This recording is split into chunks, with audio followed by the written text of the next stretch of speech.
जय हिंद, जय श्री राम।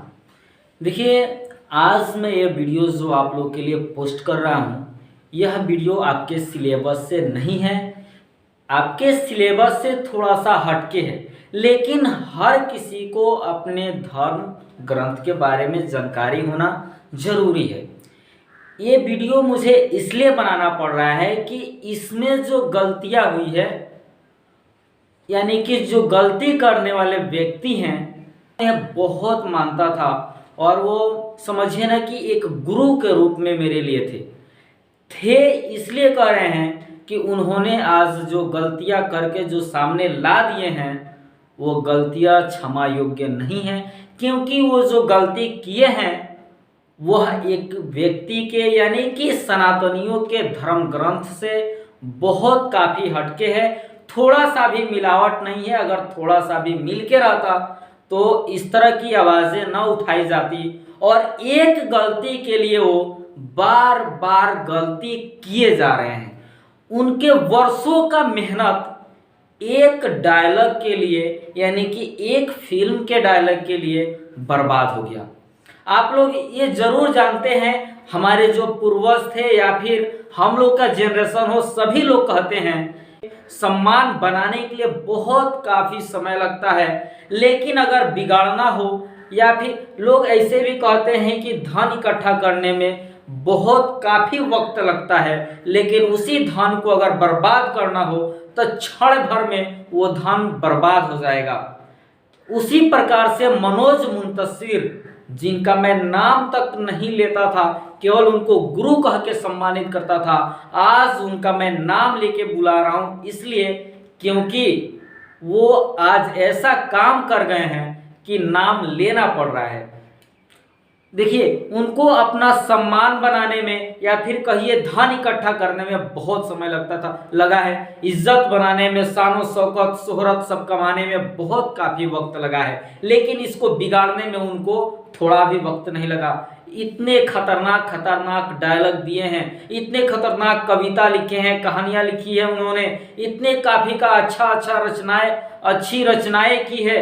और वो हल्दी घाटी का युद्ध का वर्णन, वो रामचरितमानस का वर्णन, वो आपको राणा का महाराणा प्रताप का वर्णन, वो स्वामी विवेकानंद का वर्णन, वो चाणक्य का वर्णन, चंद्रगुप्त मौर्य का वर्णन, कितना शोहरत कमाए हैं उससे। लेकिन एक फिल्म के लिए तुच्छ हम उसको मानते हैं। पैसा कमाने के लिए उन्होंने ये क्या कर दिया। अगर उनके नज़र में ये अच्छा है तो ठीक है, लेकिन जनता के नज़र में यह बहुत काफ़ी गलत हुआ है। क्या हमारे रामायण के राम इसी तरह से हैं? आप देख सकते हैं रामानंद सागर जी के जो राम है, इन्हें देखिए ना, अरुण गोविल सर को कैसे हैं, कितने इनके रूप में और इसमें आप लोगों को फर्क दिखाई दे रहा होगा। वो शुरुआत के इंटरव्यू में कहे थे कि आदि पुरुष जो फिल्म बन रहा है जिसमें मैंने डायलॉग दिया है वो राम से यानी कि रामायण से बहुत काफ़ी नज़दीकी में है, रिलेटेड है एकदम। अगर आप देख रहे हैं तो ऐसा कभी नहीं लगेगा कि हमने रामायण नहीं देखा। इस तरह के बयान उन्होंने दिए हैं अपने इंटरव्यू में। और फिर आज कल परसों के जाके इंटरव्यू देखिए, वो एकदम साफ कह रहे हैं कि ये जो आदि पुरुष है, ये रामायण से वो पुराने जनरेशन का है। नए जनरेशन में बच्चे इस तरह से वो पुराने वाले भ्राताश्री, माताश्री, गुरु इस बातों को नहीं समझेंगे। वो समझेंगे भाई, बुआ ना, कपड़ा तेरा, तेल तेरा ना, ये सब समझेंगे। अरे भाई, अरे गुरुजी, ये क्या कर दिया आपने, अपना सारा कमाया हुआ सब बिगाड़ दिया। वो तेरे मिट्टी में मिल जावा, कितना अच्छा था, कितना कुछ आपने किया है, आपने सनातनियों के लिए बहुत अच्छा काम किया है, लेकिन फिर भी आज ये कहना पड़ रहा है कि आपने बहुत गलत किया है। आप देखिए, ये लग रहा है ना खिलजी बना के रख दिया, खिलजी। अरे वो ओम राउत जी, ये क्या कर दिया आपने। देखिए ना, ये हनुमान जी हैं, ये रावण है। अरे गुरु जी, ये क्या कर दिया आपने। अगर कोई हमारी बहन को छेड़ेगा तो उनकी लंका लगा देंगे। ये कैसे डायलॉग है जी। ये कहने का मतलब क्या है आपका? आप कहाँ लेके जा रहे हो? रामायण से रिलेटेड है तो उससे रिलेटेड ही बनाते, डायलॉग कुछ अच्छा लिखते।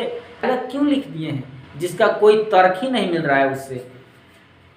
इतना ही नहीं, और देखिए ना, आगे बढ़ो और गाड़ दो अहंकार की छाती में विजय का भगवा ध्वज। ये क्या है? क्या राम कभी इस तरह से बोलते?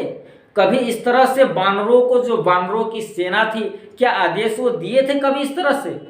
वो अपने सेनाओं को, यानी कि वो अपने, उनकी जो भी वानर सेना थी, वो कभी उसका नेतृत्व तो किए ही नहीं। नेतृत्व करने के लिए उनके सेनापति थे, वो नेतृत्व कर रहे थे। राम ने कभी अपने वानर सेना से ये नहीं कहे कि बढ़ो आगे और मार डालो, इस तरह की बातें वो कभी कही ही नहीं है। ठीक है, आज मेरे लिए मत लड़ना, उस दिन के लिए लड़ना जब भारत की किसी बेटी पर हाथ डालने से पहले दुराचारी तुम्हारा पौरुष याद करके थर्रा उठेगा। ये आप पीछे के बता रहे हैं कि आज के या फिर आने वाले कल के बारे में बता रहे हैं? किस चीज के बारे में बता रहे हैं? तो जब उसी तरह के डायलॉग देने थे तो ये राम, रावण, हनुमान, इस तरह के सीता, इस तरह के कैरेक्टर बनाने की आपकी कोई जरूरत ही नहीं थी। क्यों ऐसे किए? क्यों ऐसा कैरेक्टर आपने बनाया? आप आदि पुरुष नाम रखते, वो कैरेक्टर जो है उन लोगों के नाम कुछ अलग रखते, कोई उस पर कुछ भी विवाद नहीं करता। आप विवादों में फंस गए हैं। आप एक गलती के लिए बार बार गलती किए जा रहे हैं। आपको अगर समझ में नहीं आ रहा हो तो अगर यह वीडियो अगर आप तक पहुंच जाए, आप देखें तो जरूर इससे कुछ ना कुछ आप लोग सीख ले। ओम राउत सर भी और आप भी, मनोज मुंतशिर सर, कहने में बहुत शर्म आ रही है। मैं आपको बहुत दिनों से जानता हूं, बहुत अच्छा मानता हूं। मेरे एक सपोले ने तुम्हारे शेष नाग को लंबा कर दिया, अभी तो पूरा पिटारा भरा पड़ा है। अरे ये कैसे कैसे डायलॉग है, सुन के हंसी भी आ रही है। कपड़ा तेरे बाप का, तेल तेरे बाप का, और जलेगी भी तेरे बाप की। अरे आग भी तेरे बाप की, कपड़ा भी तेरे बाप का, तेल भी तेरे बाप की, और जलेगी भी तेरे बाप की। ये कैसे डायलॉग है? क्या हनुमान जी ऐसे कभी बोल सकते थे रावण को? नहीं, वो थे, देखिए भले उसमें वो कह रहे हैं कि वो एक भोले भाले के, भले उनका शरीर लंबा हट्टा कट्टा है, बल पौरुष वाले हैं ये, लेकिन उनका जो बुद्धि है वो बालकों के जैसे है। तो क्या वो ऐसे बोल देंगे? जो हमारी बहनों को हाथ लगाएंगे उनकी लंका लगा देंगे। आप अपने काल के लिए कालीन बिछा रहे हो। अरे भाई, उस समय कालीन शब्द तो था ही नहीं, कहां से लाए डायलॉग? मेरे एक सपोले तो ये कैसे कैसे, देखिए ये है, ये सीता है, ये राम है, आ रहा हूं मैं, आ रहा हूं न्याय के 2 पैर से, अन्याय के 10 सर कुचलने आ रहा हूं, और धर्म का विध्वंस करने आ रहा हूं। कैसे हैं? उस तरह ऐसे ऐसे डायलॉग लिखे हैं ना। अरे सीखिए। देखिए धार्मिक, भले ही आप पेट्रियोटिक जो डायलॉग है वो अच्छे आप दे रहे हैं, वो दीजिए, ठीक है। बॉलीवुड में है आप तो उसके लिए जो भी दे रहे हैं दीजिए, लेकिन आप किसी धार्मिक जो फिल्म वगैरह बन रहा है उसमें, रिलीजियन मूवी में आप कभी डायलॉग मत दीजिएगा। इस तरह के आप डायलॉग दीजिएगा ना तो फिर अगले बार से कोई आपसे डायलॉग ही नहीं लेगा, ठीक है। इतना आखिर किस तरह से ऐसे आप कर लिए हैं? आपको थोड़ा सा भी सोचने की क्षमता उस समय नहीं आई कि हम इस तरह से कर रहे हैं, क्या साइड इफेक्ट होगा इसका? गलती पे गलती किए जा रहे हैं। मैं आप लोगों से यही कहना चाहूँगा कि अगर आप लोगों ने कभी जाके देखा होगा आदि पुरुष को तो तब तो खैर कोई बात नहीं, लेकिन अभी तक अगर आप नहीं देखे हैं तो आप मत देखिएगा। देख के आप अपना पैसा समय क्यों बर्बाद कीजिएगा? मैं आप लोगों से निवेदन करता हूं कि आदि पुरुष फिल्म मत देखिए। आप अगर देख रहे हैं तो अपने आस्था के साथ खिलवाड़ कर रहे हैं।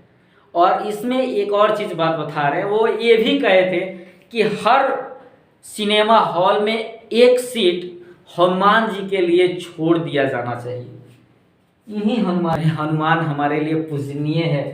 क्या कभी आप देखे हैं कि हनुमान ऐसे हाथ करके बैठे हों? वो जब भी कहीं होते हैं तो इस प्रकार से अपने हाथ को किए रहते हैं, कभी इस प्रकार से नहीं किए हैं। मैंने कभी देखा ही नहीं।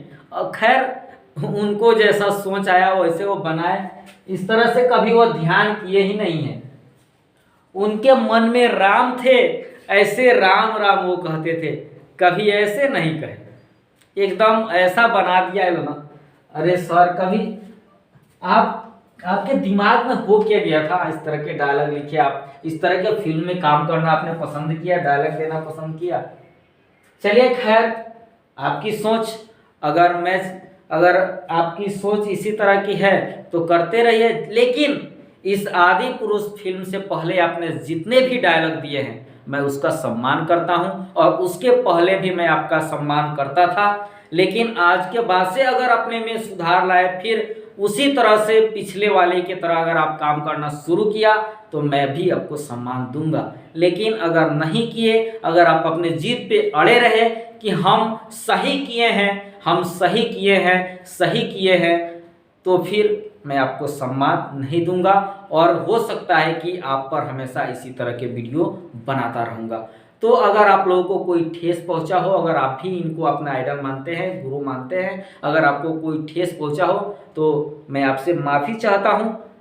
और चलिए मिलते हैं अपने अगले वीडियो में अपने सिलेबस के साथ, अपने पढ़ाई के साथ। तो जय हिंद, जय श्री राम।